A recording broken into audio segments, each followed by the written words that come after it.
32 the power of root x is equal to 8 the power of x find the value of x ትላለች። እንዴት አድርገን እንሰራለን? እንደዚህ አይነት ጥያቄ ብዙ ጊዜ ፈተና ላይ ይመጣል። እስቲ አብረን እንየው። መጀመሪያ ምንድነው የምናደርገው?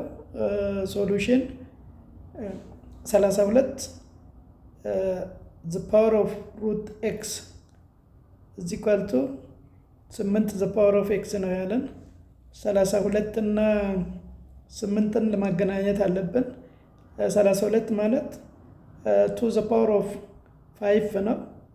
2 the power of 5 root x እዚሁ ትቀመጣለች which is equal to 2 ማለት ደግሞ 2 the power of 3 x ይሆንልናል ማለት ነው።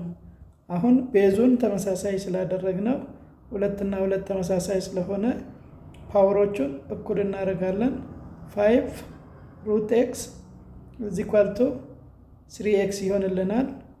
አሁን ሩቱን ለማጥፋት both side square እናደርጋለን።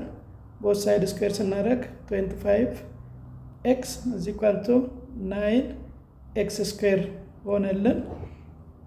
አሁን ወደ አንድ አካባቢ ማምጣት ነው።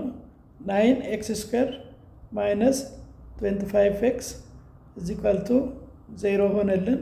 የጋራ ኮመናቸው x into 9x minus 25 is equal to 0 ይሆንልናል። x is equal to 0 or 9x minus 25 is equal to 0 ይሆንልናል። x is equal to 0 or 9x is equal to 25 ሆነልን ማለት ነው።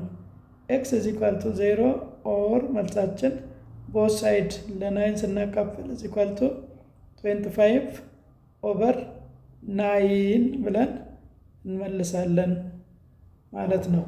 ቪዲዮ ከተመቻችሁ ላይክ፣ ሼር፣ ኮሜንት አድርጉ። አመሰግናለሁ።